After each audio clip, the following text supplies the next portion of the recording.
Hello, everyone. Thanks for joining us today. I'm Allie Prohl from the eSUB Marketing Department. And just for all you basketball fans, thanks for taking time out of watching March Madness today to join us for our webinar, Demystifying Change Order Provisions, with our two amazing panelists, one, Bill Haight from Toronto Consulting, and secondly, Tony Byler from the construction group of Cohen and Figlius, who have partnered with eSUB to give you this great content. Now, just a little background about eSUB. As a flexible and module-driven platform, eSUB brings together an integrated set of point solutions into one back-end home. Create, store, manage all project documents, including change orders, costs, deadlines, emails, daily reports, time cards, drawings, and even more using any device, laptop, iPad, Android, or smartphone to create a complete system of record for subcontractors. And just a small reminder, even though we have everyone on mute, we'd like to keep this interactive. So please feel free to send any questions you have throughout the presentation via the GoToWebinar chat panel. Now, I'd like to really introduce our two great presenters today. First, from Toronto Consulting is Bill Haight. Bill is a construction consultant and has extensive experience in delay analysis, claim review, change order evaluation, report writing, and liability analysis. Our second amazing panelist is Tony Byler. Tony is a partner in the construction group of Cohen Figlius. As a trial lawyer, Tony's focus is his practice on representing public and private owners, contractors, subcontractors, and material men. And I'm sure they'll give you a little bit more information on their backgrounds. So Tony, Bill, I'll hand it over to you guys now. Hey, thanks, Allie. Really appreciate it. Hello, everyone. The beautiful thing about doing this by way of webinars, everybody's already in front of their computer or smart device. But in light of the fact that the NCAA championship is going on, for those who don't have access to it, Minnesota is up 70 to 56 over Louisville. LSU is up 51 to 37 over Yale. And Auburn is up 25 to 19 over New Mexico State. I hope your selections are winning. So today we're going to be talking about change orders, change order provisions, and as the topic suggests, we're going to be working to demystify the change orders. Bill and I both give presentations to eSUB, other trade organizations. I'm on the road a lot. One of the most popular topics is change orders, I think because there's some technical aspects that people think that they know, but they think that there's some aspects that they don't know. And we want to make certain that we're giving you our advice and what we're seeing both in our practices as well as observing what our clients are doing, what has been successful, what has not been successful, and essentially distill the best practices for you. We're going to be hitting three major areas today. We're going to be talking about the change order provisions themselves, and in particular change orders, construction change directives, minor changes. We're going to be talking about relevant contract provisions and in particular notice provisions, claim provisions, damages, disputes, form selection. And then we're going to talk about preservation of claims, something that's often overlooked. But if you have done everything right and failed to adequately preserve your claims, your efforts to submit changes and to make adjustments to the contract can fail.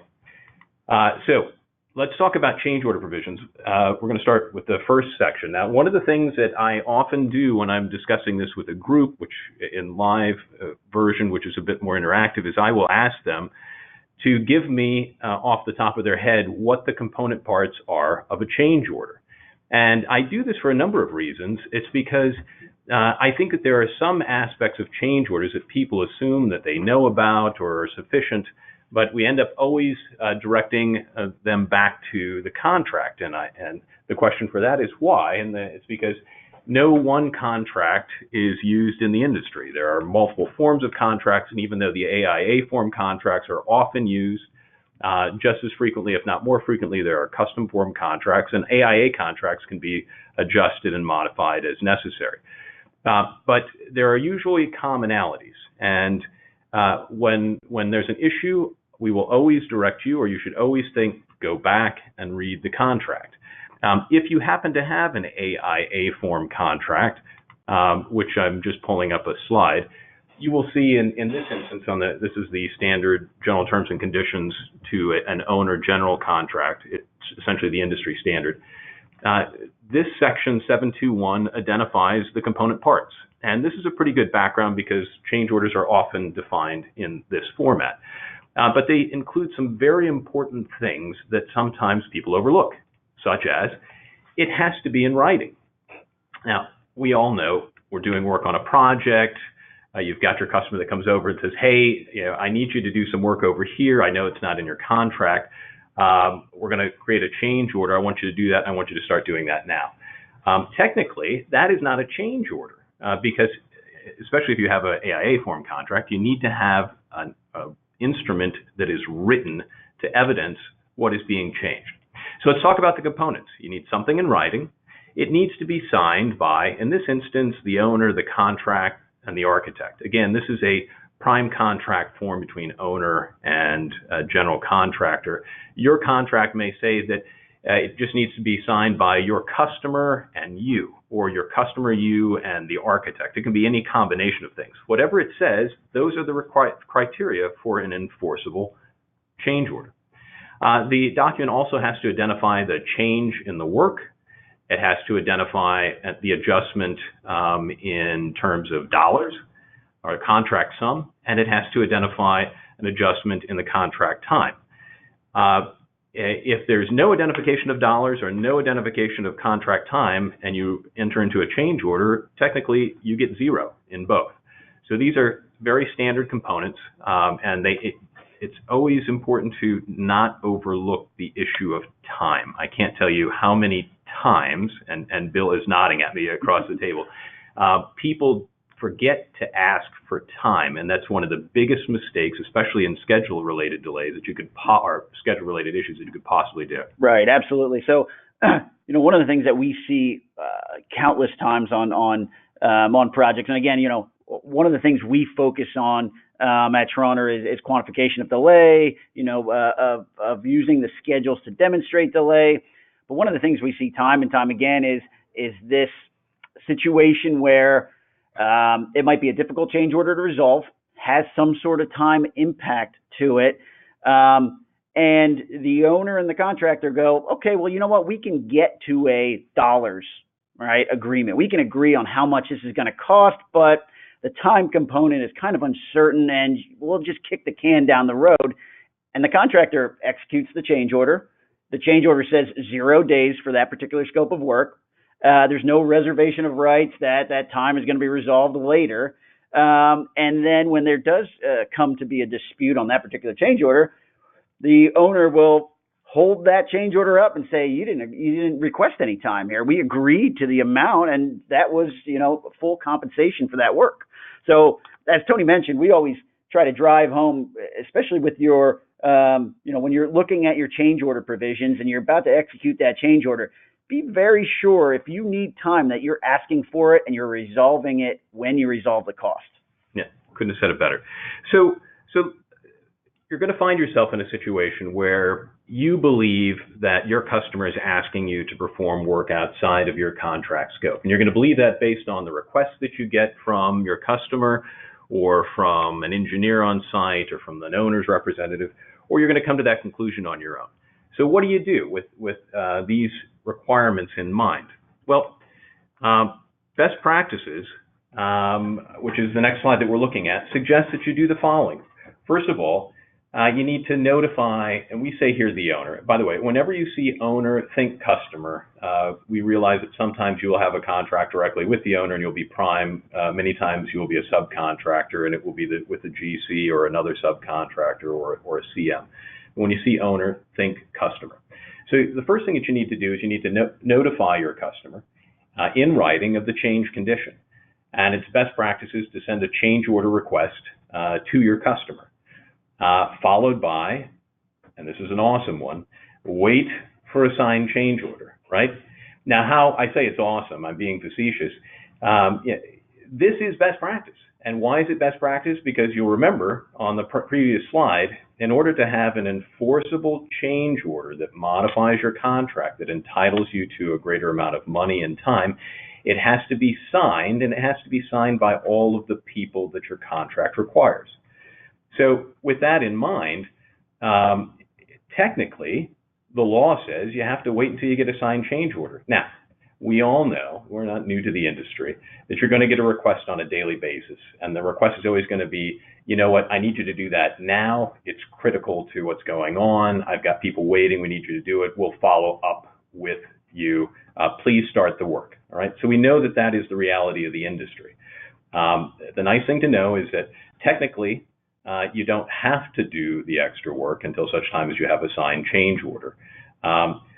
Politically and practically, sometimes you have to think about that. Now, why are we stressing this point? For the reason that we see here on the slide. Most contracts will expressly state, oftentimes in multiple areas of the contract, that that you will not be entitled to compensation or time for a change condition without an executed signed change order. So that cannot be overlooked. So here we have a copy of a fully executed proper change order. This is simply an example, but we see that it complies with all the requirements of the contract. You see, it's a written document. If you go down below the project information, you'll see that the contract is changed as follows, and you'll see that there's a description there as to what is changed. You'll see there's a value assigned to the change order that's being issued. Further down from that, you'll see that there's a time element. Now, this change order is for 0 days. Don't know why that is. Should be for something, which we'll explain later. But at least there's an indication here that there has been a decision made with respect to days. So if that is 0 days because the form that you submitted in your change order said 0, or if you overlooked the fact that it said 0 days on the change order when you signed it, from a legal perspective, you have agreed to 0 days. So always be aware of that. You'll see that this has been signed by all the people who are required in accordance with the AIA contract document that we looked at. So we're going to come up with a couple of scenarios here. There's scenarios that you're going to encounter on any given project. They should not be new to you. The first is going to concern a minor change. I'd like to think that most, if not all of you, have heard of a minor change in the past. It's a concept that's expressly identified in the AIA form contracts. The idea is, if there is a minor change, that minor change shall be performed by you without adjustment to additional time and cost. The question that I like to ask people, again, when we're live is, hey, who can tell me what a minor change is? And I will get all sorts of different answers. And the theme that I've heard over the years is that there is no one answer that will necessarily fit the requirements of your contract. You need to look at your contract to see if minor change is identified and defined. Most of the time, in fact, almost all the time that I've seen a minor change reference in a contract, there is no definition. But when you think about it, it's one that's going to require you to perform work without additional cost and without additional time. So the idea is that the minor change should be minor, something that does not cause you to incur additional cost or much additional cost or much additional time. But again, because most contracts don't define that, the challenge that you will have is determining, is this a minor change? How often can I be directed to perform a minor change, etc. So we're going to talk about how to button that up here in a few moments. But let's assume that you've been asked to perform a minor change, and you're asked to proceed at the verbal direction of your customer to perform that minor work. Do you need to do so? Again, you have to look at your contract because your contract is likely to discuss this. But if your contract is defined as the AIA or similar to an AIA, you will see that there is a requirement, just like a change order, that a directive to perform minor changes must be in writing and shall be effective by written order. So to answer the question we asked on the prior slide, are you required to do a minor work at a verbal direction? The answer, if this is your contract language, is no.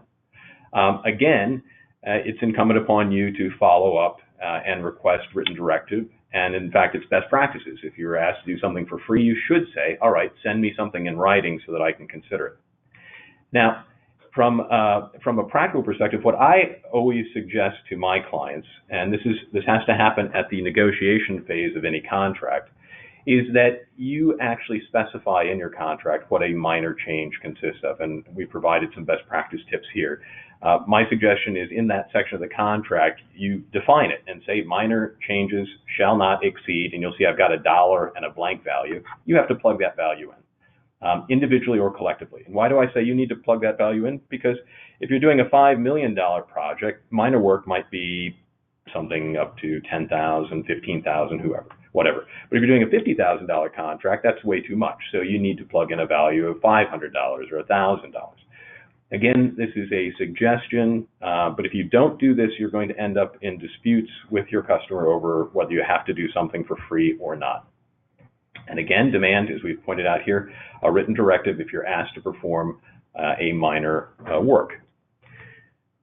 All right, so let's move away from the concept of minor work and minor changes, and let's talk about the ordinary change of scope, something that you're asked to do or that you realize that you are required to do that is outside of your scope.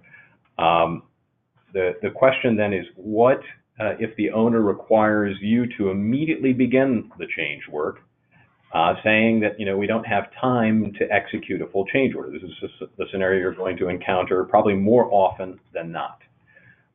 Are you obligated to proceed, and should you proceed with the change work? Again, the answer to this question is going to be political, but it's also going to be legal. And in order to know what your obligations are, you're going to need to look at your particular contract. The contract is likely to say, as we pointed out before, that a change in the work will not be authorized and you will not receive payment or extension of time unless it's in writing and signed by the customer minimally.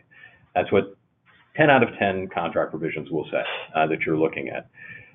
So if you're asked to do something and you're not given a change order, a signed change order to start performing the work, these are our suggested best practices, again, based on experience. You should request that your customer provide you with minimally a written directive to proceed with the work and to identify the agreed upon terms. Now remember, the terms that need to be identified for a binding change order are as a description of what the change is, time, and money.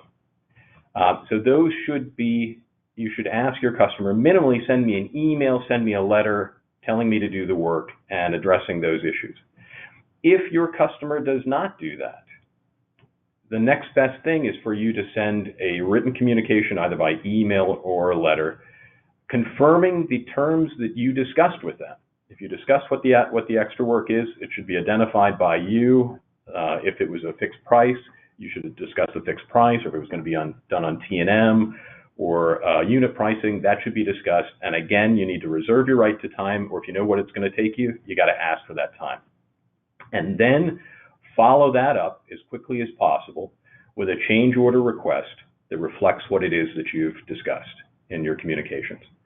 If you do this, even though you don't have a signed change order, you will be in a pretty good position. It is not 100% rock solid because it doesn't comply with every aspect of your contract, but you're going to be achieving what you need to politically by working with your customer on the project and best protecting your interests. All right, so we're going to move away from scenario one. We're going to go to a second scenario. And under this scenario, unlike the prior one where you and your customer both agreed that there was additional work that had to be performed and that you would get compensated in a particular way, scenario two anticipates that you and your customer agree that there is new extra work that needs to be performed, but you and your customer can't come to an agreement at that time as to what the adjustment should be on contract price or contract time. And this happens a lot, right? So, the examples could be numerous. I mean, it could be that your customers ask you for a proposed price, you price it out, and they say it's too high. It could be that your proposed methodology for pricing, say T&M or unit price, isn't something that they're willing to accept, or vice versa. It could be that you're asking for an extension of time that's greater in scope than they're willing to give you or can give you under the scenario. So this is going to happen a lot. So what do you do is the question. And if you have an AIA form of contract or most industry type of contracts, there will be a provision called a construction change directive, or a CCD for short. And this is the method and the manner with which to proceed if you don't have an agreement on time and dollars. Again, I don't have an example of a CCD. If I were to show you one, it would look nearly identical to the change order that I showed you in an earlier slide. To the extent that it identifies the parties, it identifies what the change to the scope will be, and it has places for the parties to sign. And then there's some check boxes generally that will determine how you're going to be paid, and you can at least come up with an agreement as to how you're going to be paid. You could perhaps agree with your customer you're going to be paid on a unit price basis, or you're going to be paid on a T&M basis, even if you can't determine the exact amount. But that can be done, or there's a checkbox where you'll decide later. But at least you know that now you're being directed to perform the work, and there's an acknowledgement that you will be there will be some equitable adjustment in terms of time and dollars going forward, and that you have the authorization to do so. It would prevent your customer from saying you're not entitled to any compensation down the road. Now, most contracts will direct under a CCD that you as the contractor separately track your costs and time when you're performing extra work. And whether that's a contract requirement or not, it is best practices for you to do that. If you are identifying the costs that you're incurring and the time that you're spending on a daily basis and presenting that to your customer on a daily basis, on a routine basis, it's going to be hard for the customer not to compensate you. And it's going to make it nearly impossible for them later on down the road to say that the work that you were doing was excessive, or that the information that you were providing them was insufficient at the time. And just one thing to be aware of here, I've been on a few projects, one notably big project where the owner kind of fell in love with construction change directives. And what ended up happening was the contractor was sort of, everything was a fire, everything had to proceed immediately, so everything was a construction change directive, and the contractor found themselves overly burdened with this last bullet point here of tracking all their time, tracking all their costs, having their T&M tickets signed, packaging those, submitting them. So, my piece of advice here would be absolutely we have to be as diligent as possible in tracking these sorts of costs and time associated with CCDs. But just be aware of the owner who can sometimes, create the emergencies and have everything be a fire, and kind of creates an issue for you where you're, performing everything on construction change directives. It's an interesting point, because as I think Ali mentioned in the beginning of this presentation, I represent owners, developers, contractors, subs. I represent everybody in the industry tiers. And when an owner and its design professional roll out excessive numbers of construction change directives, it's tough for the owner as well, because then the owner can't necessarily determine what its exposure is. It's constantly asking the contractors to provide information. So it's tough both ways. So you hope that this issue or the CCD is not overused, but it is the ideal solution to instances where there's an agreement as to what needs to be changed, and an acknowledgement that there's going to be something that flows to the contractor, but the circumstances can't be worked out at that very moment. Showing you the provision in the AIA form contracts that discusses what a construction change directive is and the requirements. You'll see again, it is required to be written, and again, your contract will determine who needs to issue it and whether it's appropriate. There is a section here that is not bolded. It starts halfway down the page, and it says the owner may. If you take a look at that, this provision is very important. Because I will often have clients, subcontractors, and contractors alike who will contact me and say, look, I'm not getting paid on this project, and I have an issue with my customer. Yet at the same time, unfortunately, they're directing me to perform additional work, and I don't want to do it. Do I have to do it? And if you have this clause in your contract, you'll see that the answer is, yeah, you got to do it, or at least you are lawfully required to do it. This provision says the owner may, by construction change directive without invalidating the contract, order changes in the work within the general scope of the contract consisting of additions, deletions, or other revisions, the contract sum and contract time being adjusted accordingly. This often works hand in hand with another provision in the disputes section of your contract that will say, just because you have a dispute with your customer does not mean that you can cease performing work under the contract. So if you have that double whammy of your customer having the right to direct you to perform additional work, and a provision in your contract that says you must perform work even if there is a dispute, the answer is likely yes, you have to consider performing that work. And you may, in fact, want to do that, and our advice is that you do that. Do talk to your counsel first, but generally speaking, that you do that unless you financially cannot, and your company will crumble if it doesn't. The reason being, if you don't do it, your customer is likely to avail itself of another provision of the contract, hire a replacement contractor, and then backcharge you for the increased cost, something that you could have done less expensively on your own since you were already on site and mobilized. So those are the practical issues that come up. Now, in terms of performing work under a CCD, what's best practices? And here again, the best practice is to create new cost codes in your cost reports. And why? Because if you're having your workers performing extra work alongside of the scope work and not distinguishing what amount of time or what materials are being directed to both, it's going to be impossible for you to track accurately your costs and your time, and it's going to be impossible for you to persuasively demonstrate that you're entitled to the time and dollars that you're seeking. By creating new cost codes and telling your personnel on site that they have to separately track all of the extra work by using these cost codes, you make it possible for you to track that accurately. Contracts and the law both impose the burden on a claimant to establish and to persuade a fact finder that they're entitled to the relief that they seek. Using different cost codes is the easiest way to do this. I know it's difficult sometimes for the people in the field because they will not always listen, they will not always remember, but this is the best way to try to track this. Yeah, and I think Tony could probably speak to this a little bit more, but we often get in a situation where there may be a claim on a project, and the contractor will come and need some assistance in kind of packaging that claim and determining what the impact, what the costs were, and the schedule impact was.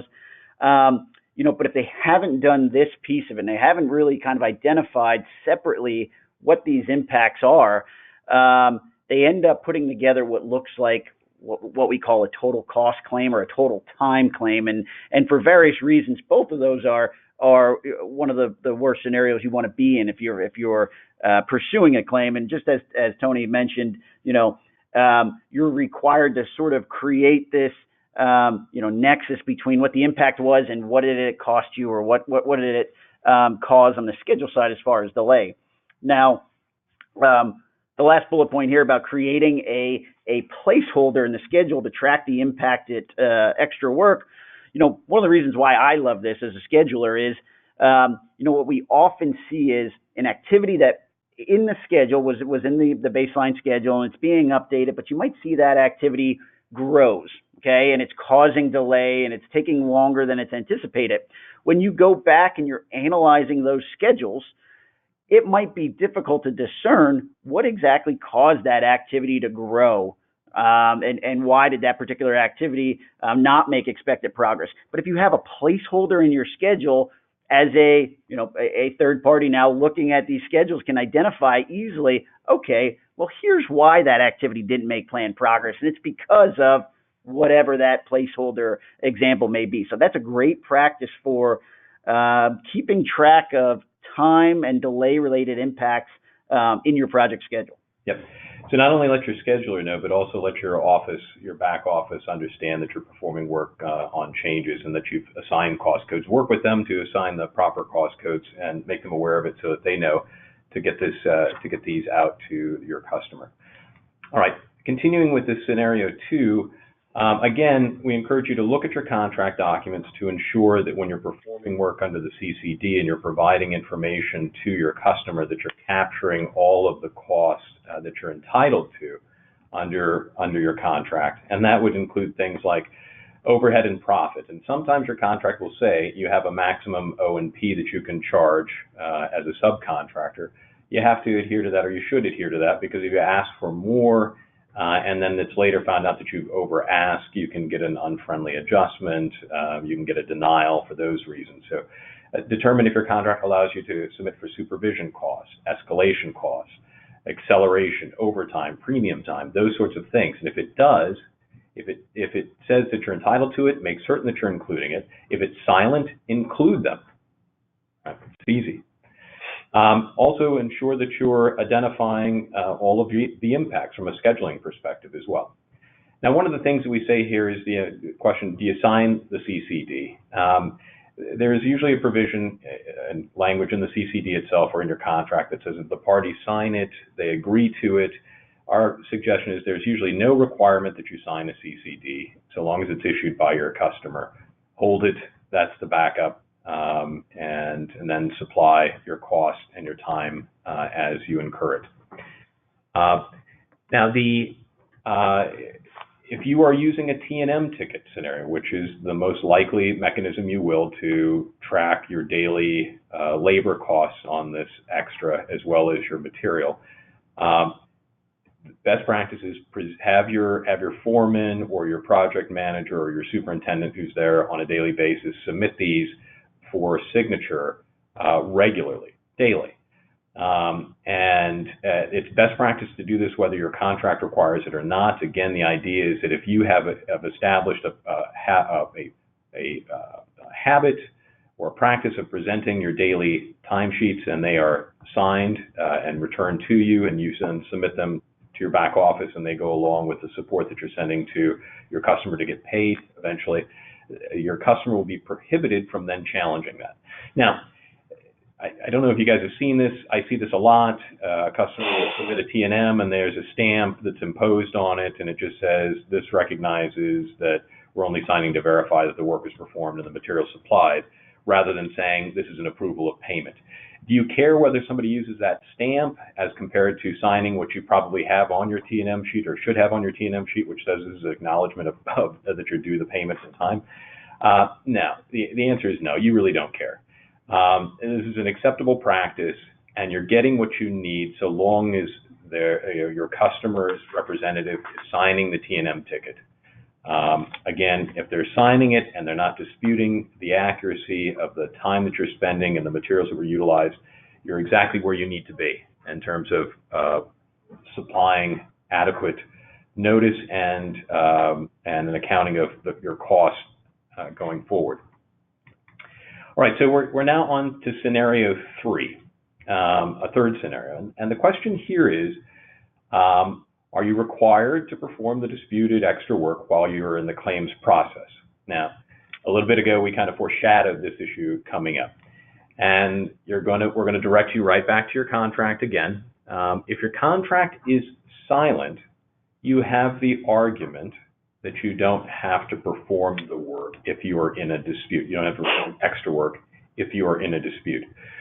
But I review a lot of subcontract forms and contract forms, and most of them will say, and have a provision that says, that the contractor must continue to perform work and must perform work as directed by the owner or the prime contractor, even though claims are being decided. So review your contract. It's likely to tell you. Now, we've included a section here relating to relevant contract provisions. And what do we have in mind here? Your contract is full of provisions. Many of them bear a direct or very strong indirect relationship to changes, and we want to touch on those because they can't be overlooked.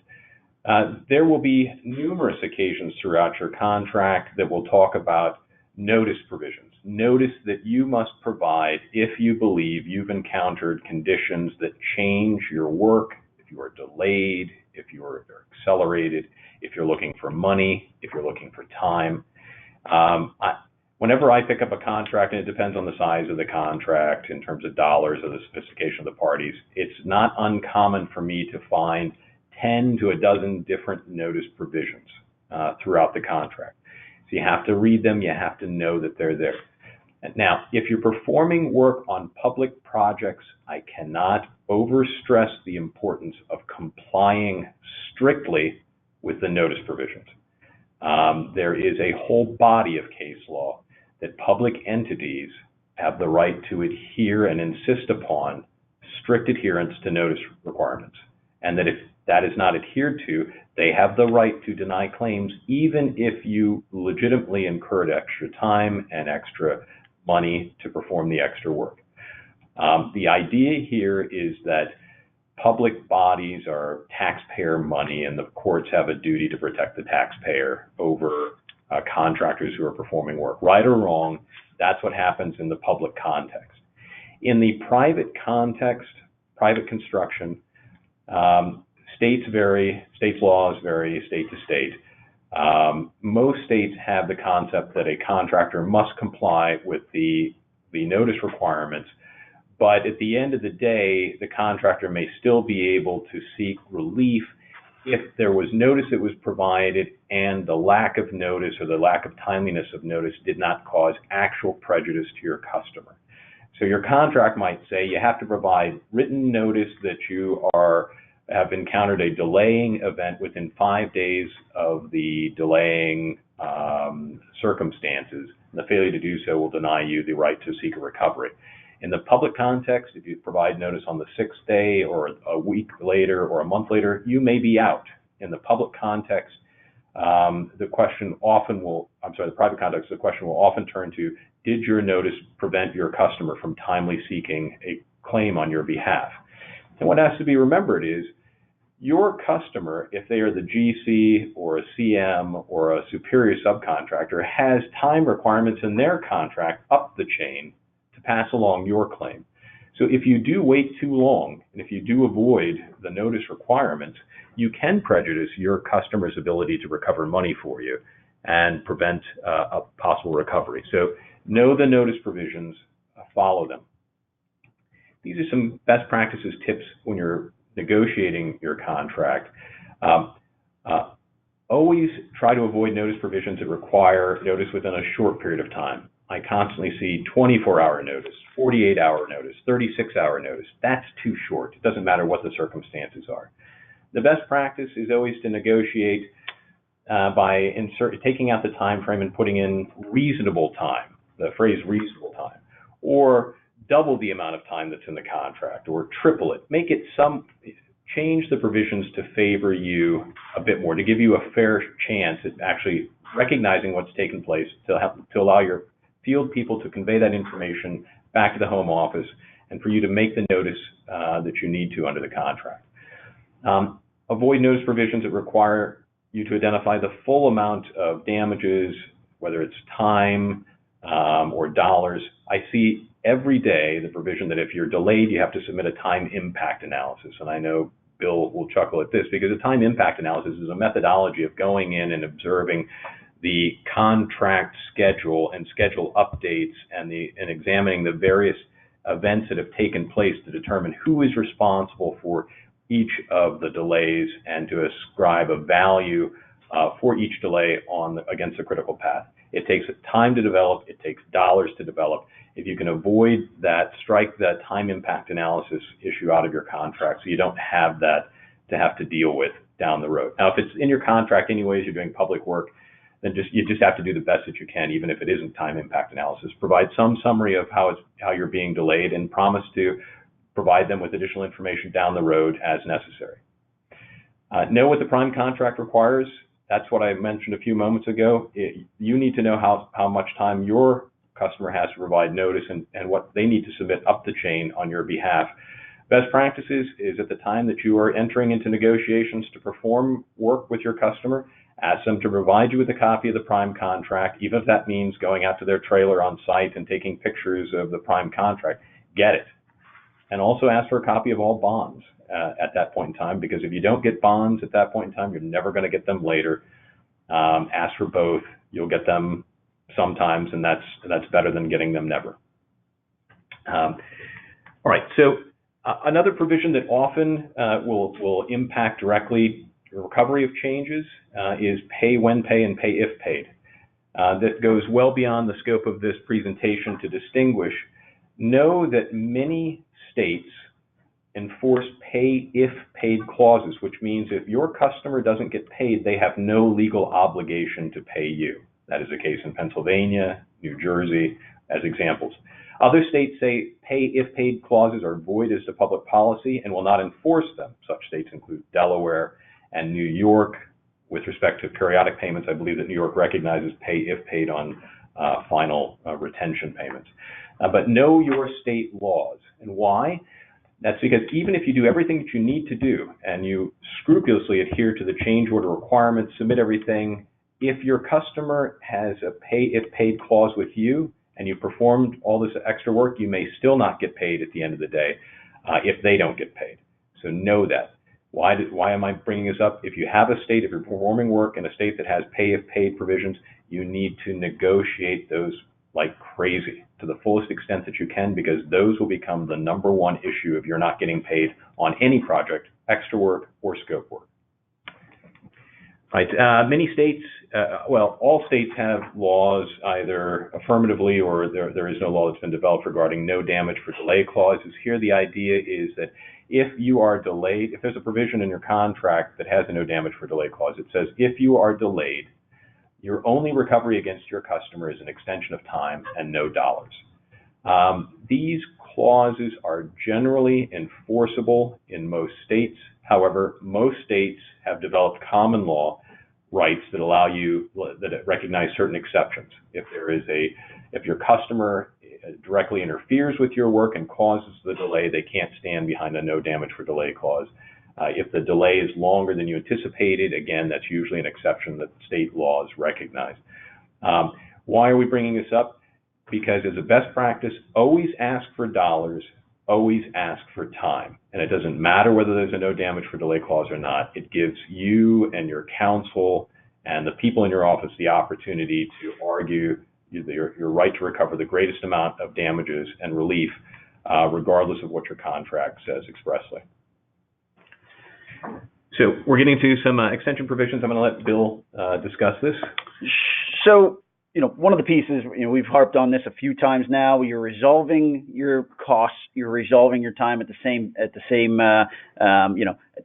point in the negotiation of the change order. Now, a lot of your contracts are going to have a time extension provision, and Tony kind of touched on this a little bit. So what I've done here that I just kind of want to focus you on is, what does your time extension require? And so I always tell my clients that when they're reviewing their contract, be sure they're aware of what's required from the time extension provision to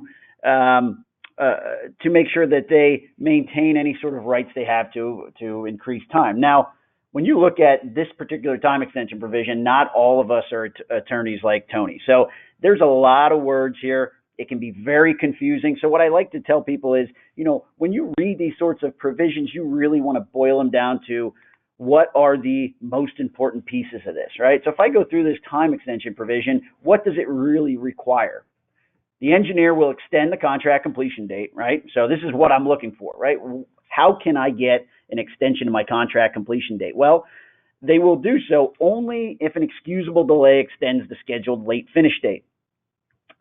The engineer will not consider, and Tony just talked about this, without notice, right? So there's your notice provision for your time component, and without documentation from the project schedule. So Tony just also mentioned about, provisions that require you make some sort of demonstration with the project schedule, what the actual delay and the impact was that you had. Now, there's a few examples here that we have of some of these pieces, and I'm going to get into excusable and non-excusable in a little bit here, but I just want to show you some good examples that Tony's produced for this notice component of this time extension provision.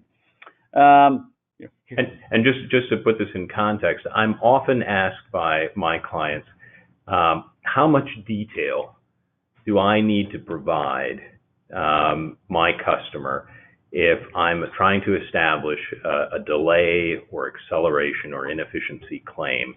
And my answer is always, the more information, the more particular information you can provide, the better. And what we're showing you now is an actual document developed by one of our clients on a project. And I think of this type of format as the gold standard. This gets the gold star. But go ahead. And, the thing I love about this particular example, and like Tony said, it is truly a gold standard of what kind of, notice providing for a delay is. Not only is it quantifying how many days of delay, it's putting, what the total schedule impact is, but it's isolating particular activities and the particular impacts on those activities, where they happened, what's happening to that activity. So as you can see, they've developed a list of the activities that were impacted, where they are, what the status of that activity is, and then they get into what really is the impact behind it. This makes a really compelling argument for, the more specific you can be, the more compelling sometimes the time extension request is going to be. I will say this, in this particular instance, this format was developed by a superintendent of one of our contractors. We've hidden their actual identity by creating ABC and XYZ. But he thought that this would be a good format. He used this format. He sent this letter, this memo, on a daily basis to his customer. And at the end of this project, we were able to resolve these delay disputes without formalized litigation. And that's the home run, and that's the objective that Bill and I have in instances where we're engaged by our respective clients, is to get them the most efficient, quick result. These are things that are exclusively in control of your folks. It's something that if you've got good procedures and this is a form that they have available to them that they can use, they should, because if you can't persuade on your own, which you will most of the time if you're using a form like this, you give Bill and I fantastic cards to play on your behalf. Now, the next example is a little less detail as far as what activities and what's happening, but I also like this example because it's very formulaic, right? And it's identifying what was originally contemplated, right? How many, what was my contract predicated upon? X amount of week duration, and it's this amount of weeks behind. So I'm requesting a calendar day extension of time of X days. So, again, it's a kind of a formulaic approach to requesting time and complying with those notice provisions. So one of the things that we saw in that previous time extension provision is it required that for the time to be extended, it must be an excusable delay. So just be aware of what your contract requires as far as and how it defines excusable versus non-excusable. And, I generally think of delay categories in 3 silos, but the main 2 are excusable and non-excusable. Okay. And that 3rd silo is when we get down to, we do have an excusable delay, whether or not it's a compensable excusable delay or a non-compensable excusable delay. So be aware of what your contract provisions identify as excusable and non-excusable. So in this same specification, right, the time extension provision required that it be an excusable delay, and then the provision goes on to define what excusable delays are, and these are pretty pretty standard type excusable delays. The way we typically define it and the way this spec defines it is these are delays that the contractor cannot reasonably foresee and are not the contractor's fault or responsibility. So when you think about the types of delays, when you think about excusable delays, they're not the contractor's fault. When you think about non-excusable delays, those are things that are the contractor's fault. So if we look at this chart here again, when we boil down excusable, non-excusable are things within the contractor's control. Excusable are items that are beyond the contractor's control. And then we get to a sort of a split between compensable and non-compensable. But in this particular situation, this specification kind of walks through exactly what you have to show to be an excusable delay, okay? One of the nice things that this spec also does, though, is define what a non-excusable delay is, okay? Non-excusable delays in this spec, and pretty traditionally, are delays that are caused by the contractor, or this is kind of the interesting part of most of this, something that the contractor could reasonably have foreseen or avoided, right? So this spec requires that as a contractor, if you could have avoided a delay, it's your responsibility to do so. Now, what about some of the other time-related contract provisions, compensability? Okay, it's often rare that I see it, and I've seen it in some DOT specs where they actually define compensability as far as excusable delays are. And that's really what you want to know, right? You often don't want to just know, how do I get a time extension, but how do I get a paid time extension? So be aware of whether or not your contract defines any compensability requirements, or if it simply just talks about excusable versus non-excusable. And then even less often I see is definitions related to concurrent delays. Concurrent delays are essentially two different delays caused by different sources that are occurring during the same period of time. And to get into the weeds on concurrent delays, again, it's beyond this presentation, but there are different requirements in different contracts on what actually constitutes a concurrent delay. Do they actually have to be occurring at the exact same time, or do they just have to be occurring in the same update period? And then lastly here is, what does your contract say about early completion schedules? Now, I've seen some contracts actually define how they treat early completion schedules, and an interesting way is to then reduce the contract completion time and actually make a contract change order initially if you submit an early completion schedule, and kind of it takes away the incentive there. Essentially, if a contractor submits that early completion schedule, the owner will then grant a change order as long as they agree with the project schedule and approve the project schedule. They'll then submit a change order that actually reduces the amount of time you have to complete the job. But just be aware about what your contract requires as far as if you want to submit an early completion schedule. Is there anything like that in there that might end up becoming an issue for you? All right, great. We're almost on the last section of the presentation, but I just want to point out, know in your contract if you have a dispute where you need to go and how you need to resolve it. If you are a subcontractor, most likely you will not want to be involved in litigation in the courts. If that is selected for you, or if you don't change that, it's likely it's going to be more expensive for you to resolve disputes and less certain. For subcontractors, the general default should be toward arbitration in accordance with the American Arbitration Association rules. You should advocate for that. And what you should always ensure is that you have the right to mediate the dispute.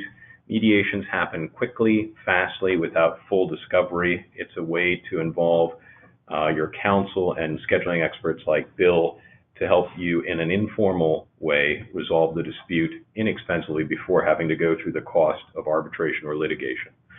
I'm going to skip over the balance of that because I want to get on to preservation of claims. And the point here is, again, if you've done everything right, if you've submitted your change orders correctly, if you've identified all of the costs, if everything is signed, if you've provided adequate notice, are you done? Are you where you need to be? Is that all? The answer is no. And not until you get the time and not until you receive the dollars is your job done. The industry is a tough one, and it requires that if you submitted your claim and there's disagreement, submitted your change order request, it's been denied, you come to an impasse, you have an obligation to assert a claim and to provide notices of a claim. Your contract will define what you need to do. If it asks you to submit something, submit it. If you can't do it, do the best you can. Again, this is just like notice provisions. If you don't submit what you're required to under the contract, you set up your customer to defend effectively against you. Now, I have another copy of a delay letter here, another form of notice.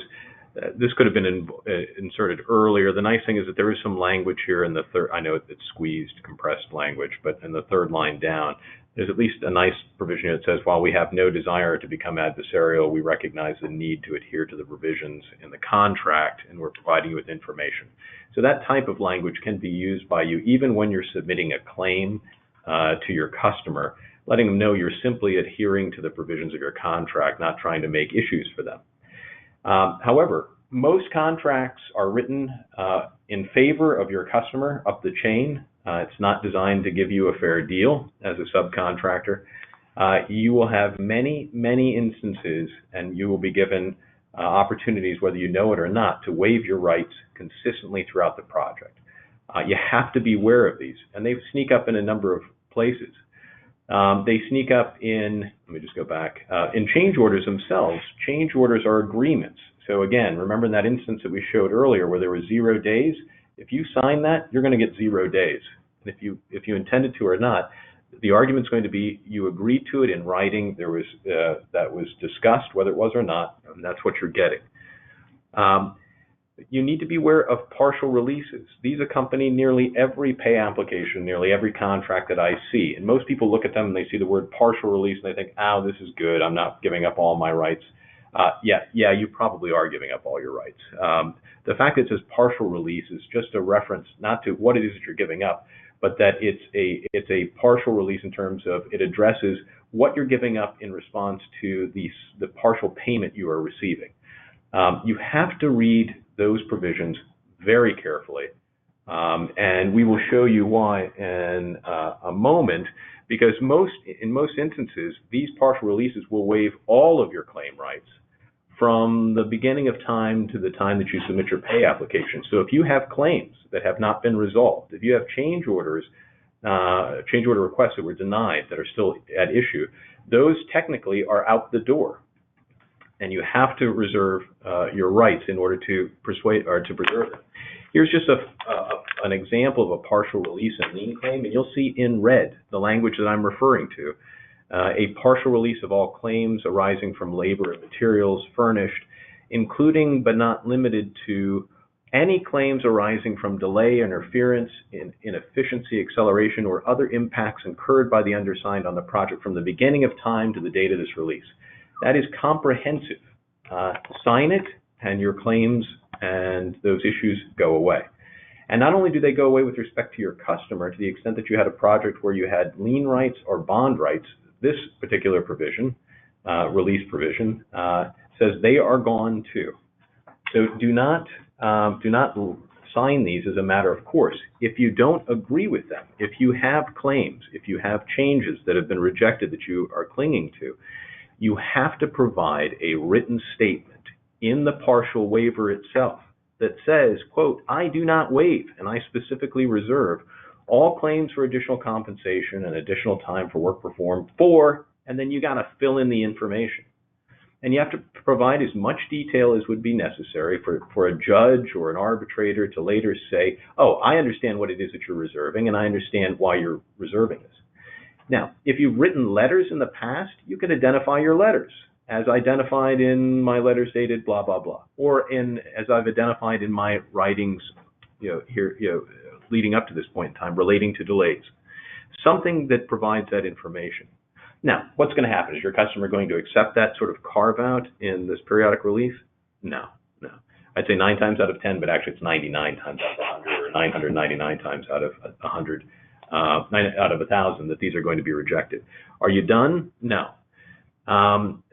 Best practice, look, if you need to get paid, if you absolutely need to get paid, then you might sign the waiver without the additional statement, but you have to send a separate letter that goes along with it that says, look, I put it in, I carved this out, you told me it wouldn't be acceptable, I need to get paid, I'm still reserving my rights. And you should still identify in that letter the claims that you're reserving your rights to. Now, is this a panacea? Meaning, does this mean that you've fully complied with your contract? No, but it's the best scenario you possibly have going forward. We suggest that you communicate with your attorney if you get to this point in time, because you have to zealously and consistently carve out these rights. If you fail to do so even once, you're done. All right, so we're at the conclusion of our time, and we're at the conclusion of our PowerPoint presentation. These are the takeaways. They're not going to surprise you. We've said 100 times, you got to know what your contract says. It's not easy, but you got to look at it because it's going to determine your rights from the get-go. Always provide notice.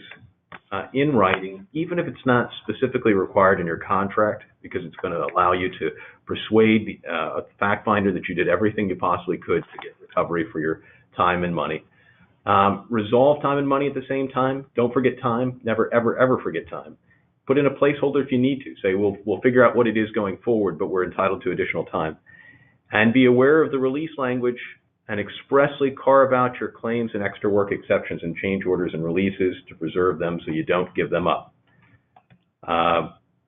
We are done, and I don't know if we have questions. Yeah, we got one question that I've seen here. The question is, very simply, where can a contractor get a legal change order agreement or form? Okay, if you're looking for a standard form that will comply, the AIA forms can provide them. You can do a Google search and it will kick out a copy of an AIA change order form. It will be one that's not necessarily embraced by the AIA. You can go to the AIA site, you can pay a small fee, or you can go to an AIA store and purchase the change order form. What is it, the 702? I think AIA 702, I believe. Is that right? 701? 701. I think it's 701. Otherwise, again, remember that the change order form that you are going to use on a particular project has to comply with what the contract that you've signed identifies. So if there are less requirements in your contract than what the AIA form has, if you follow all the AIA form requirements, you're going to be good. If your contract requires more information than what the AIA form identifies, which is not that likely, you have to provide that additional information. And there will often be, especially on more sophisticated projects, bigger projects, with a sophisticated owner, you're going to have a contract that's going to have a change order form. That's the contractual change order form, even if it's that particular owner's change order form. So just be aware of does your contract have anything like that in it? Bill and I are here. Our contact information was on the second or third slide, should anybody have questions following this presentation. But Allie, I think we're good.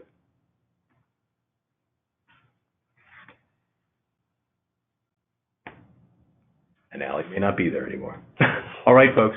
Well, thank you for participating on this program. It's been a pleasure for Bill and I to provide it. And we look forward to talking to you later and presenting additionally for eSUB. Thanks, folks. Thank you very much.